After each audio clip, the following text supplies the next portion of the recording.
देखिए, किसानों का समस्त बिहार भारत में तो बंद नहीं है, वो सिर्फ पंजाब की बात आ रही है विशेष करके। और भारत के प्रधानमंत्री किसानों के लिए बहुत सा काम किए हैं, कर भी रहे हैं और निगोशिएशन चल रहे हैं। उनके मंत्रीगण और किसान लोगों में बात हो रही है। हम समझते हैं कि ये आंदोलन बहुत ज़्यादा दिन नहीं चलेगा, कहीं न कहीं एक सेटलमेंट पर लोग आएंगे। और ये बात सही है कि ये भारत सरकार के लोग और खासकर नरेंद्र मोदी जी किसान के प्रति बहुत प्रतिबद्ध हैं। उनको किसी प्रकार की दिक्कत न हो, ऐसा जरूर कदम उठाएंगे। राहुल गांधी के साथ तेजस्वी भी शामिल हुए हैं कि वो लोग तो एनडी नाम करके एक विरोधी गठबंधन बनाने का काम किया था, महागठबंधन के रूप में। तो जिस दिन पटना में बैठक हुई थी, नीतीश कुमार भी बहुत आगे पीछे हो रहे थे, उसका एक सदारत कर रहे थे। हम शुरू में ही कहा था कि इन लोगों का जो मिशन है वो गड़बड़ है। इन लोगों का मिशन ये नहीं था कि यहाँ बेरोजगारी दूर हो जाए।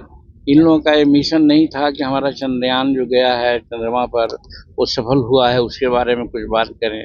या ये नहीं था कि भारत की इकोनॉमी थर्ड इकोनॉमी हो रही है संसार में, इसके बारे में इनकी चिंता नहीं थी। इनकी चिंता सिर्फ थी कि प्राइम मिनिस्टर कौन होगा। उसी दिन हमको ऐसा लगा कि इन लोगों का जो सिद्धांत उद्देश्य है वो ठीक नहीं है, इसलिए ये लोग ताश के पत्ते की तरह बिखर जाएंगे। और आज वही हुआ। नीतीश कुमार तो खुद एनडीए में चले आए, उधर ममता जी का भी वही कुछ कहना है और केजरीवाल साहब अलग कुछ बात बोल रहे हैं। अब तेजस्वी जी बेचारे बेरोजगार हो गए, तो अब राहुल जी के साथ ना जाएंगे तो कहाँ जाएंगे वो? सर, खेला महिलाओं पर हिंसा पर देखिए, नदी में या नहर में पानी चलता है और जब बंद होता है उसके बावजूद भी कुछ पानी चलते रहता है। आप देखे होंगे कि नीतीश कुमार भी बोल रहे थे कि भाई हम किसी भी परिस्थिति में 2005 के पहले की स्थिति नहीं आने देंगे। मतलब कि उनके दिल में एक कसक थी कि यहाँ गड़बड़ हो रहा है, महिलाओं पर अत्याचार हो रहा है, चोरी डकैती हो रही है, करप्शन है, तो अपने उबे हुए थे। और इसीलिए राज्य के हित में उन्होंने इस बार पाला बदला है। तो हम समझते हैं वही है, रिजिडुअल पानी है वो आ रहा है। आप देखिएगा थोड़ा दिन में वो भी स्टॉप हो जाएगा। सर, बिहार में खेला होगा सर ये लोग अब तो वैसे पहलवान के रूप में बोल रहे हैं कि एक बार पहलवान जब ये में अखाड़ा में चित हो जाता है तो बाद में कहता है कि अबरी पटक देंगे। तो यही तर्ज में वो ऐसा बोल रहे हैं, वैसी कोई बात है नहीं। एनडीए एकदम सशक्त है और नीतीश कुमार बार बार कह रहे हैं कि अब हो गया, अब हम इस गठबंधन को छोड़ करके कहीं नहीं जाएंगे।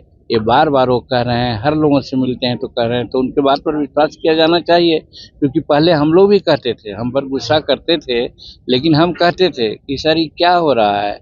हम विधानसभा में ने कहा कि आज करीब करीब 5-6 लाख 7 लाख एकड़ जमीन परमाना में बटी है, चाहे भूमि हदबंदी का हो, चाहे भूदान का हो, चाहे बिहार सरकार की जमीन हो। वो जमीन का 70% जमीन का कब्जा किसी दूसरे का हो गया है। और वो दूसरे का कब्जा क्या हुआ है, जो राजद से संबंध लोग हैं उन्हीं का कब्जा हुआ है। तो ये सारी बात कहते थे, नहीं सुनते थे। बाद में समझ में आया उनको कि ठीक कह रहा है जीतन मांझी। तो देखा गया कि आज उन्होंने महागठबंधन का साथ देने का बात छोड़ दिया और एनडीए का गठबंधन देने के लिए आ गए।